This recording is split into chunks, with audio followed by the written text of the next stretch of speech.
మరొక బ్రేకింగ్ చూస్తున్నాం. మేడ్చల్ మల్కాజ్గిరి జిల్లా జవహర్ నగర్ పిఎస్ పరిధిలో నేపాలీ ముఠా విశ్రాంత ప్రొఫెసర్ దంపతులను కట్టేసి నగదు దోచుకు వెళ్లిన ఘటనలో కీలక విషయాలు వెలుగులోకి వచ్చాయి. అదేవిధంగా పాత నేరస్తులు నేపాల్ కు చెందిన మీనా కడాయత్ ఎలియాస్ మమత, ఆమె భర్త రమేష్ ప్రధాన సూత్రధారులుగా పోలీసులు అనుమానిస్తున్నారు. వారిని నేపాల్ సరిహద్దులు అదుపులోకి తీసుకున్నారు. నిందితులు 2023లో మొయినాబాద్ టానా పరిధిలో ఇదే విధంగా దోపిడీకి పాల్పడి జైలుకు వెళ్లినట్లు గుర్తించారు.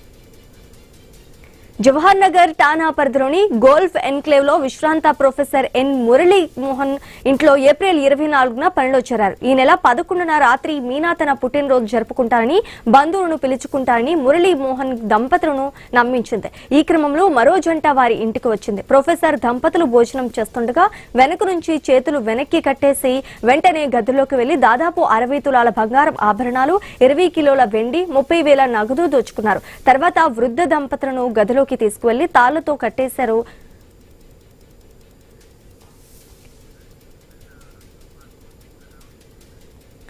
ఇక ఇదే అంశానికి సంబంధించి మరింత సమాచారం మా ప్రతినిధి రత్నకుమార్ అందిస్తారు. రత్నకుమార్, చెప్పండి, దీనికి సంబంధించి అప్డేట్స్ ఏంటి? మేడ్చల్ మల్కాజ్గిరి పోలీస్ కమిషనరేట్ లోని జవహర్ నగర్ పిఎస్ పరిధిలో గత కొన్ని రోజుల క్రితం జరిగినటువంటి నేపాలీ ముఠా చోరీ కేసును పోలీసులు ఛేదించడం జరిగింది. విశ్రాంత ప్రొఫెసర్ దంపతులను కట్టేసి నగదు దోచుకెళ్లినటువంటి ఘటనలో కీలక విషయాలు వేగులోకి వచ్చాయి.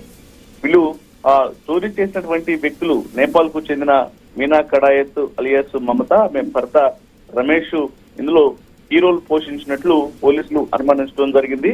అందులో భాగంగానే వారిని నేపాల్ సరిహద్దుల వద్ద పోలీసులు అదుపులోకి తీసుకున్నారు.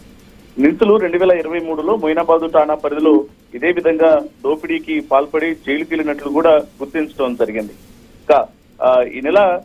గత నెల 24వ తేదీన ఏప్రిల్ 24న వీళ్ళు పనిలో చేరారు.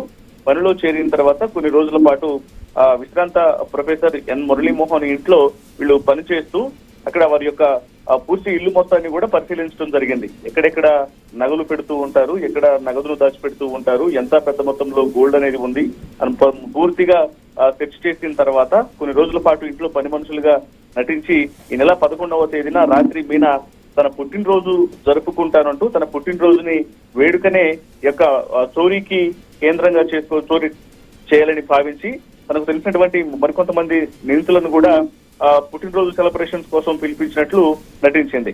ఇక దంపతులు ఇంట్లో పనిచేసే వ్యక్తి కాబట్టి ఆమెను నమ్మకంగా ఇతర వ్యక్తులను కూడా లోపలికి తీసుకొచ్చి ఇక్కడ సెలబ్రేషన్ చేసుకోవడానికి ఒప్పుకున్నారు.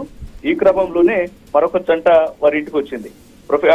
పుట్టినరోజు వేడుకలు కంప్లీట్ చేసి భోజనం చేస్తున్నటువంటి సందర్భంలో ఒక్కసారిగా వెనక నుంచి చేతులు వెనక్కు కట్టేసి వెంటనే గదుల్లోకి వెళ్లి దాదాపు 60 తులాల బంగారు ఆభరణాలు, 20 కిలోల వెండి, 30,000 నగదు దోచుకున్నారు. తర్వాత వృద్ధ దంపతులను గదిలోకి తీసుకెళ్లి తాళ్లతో కాళ్ళు చేతులు కట్టేసి వాళ్లను కదలనివ్వకుండా చెప్పి అక్కడి నుంచి పరారవటం జరిగింది. మొత్తం 7గురు యొక్క దోపిడీలో పాల్గొన్నట్లు పోలీసులు ప్రాథమికంగా భావించారు.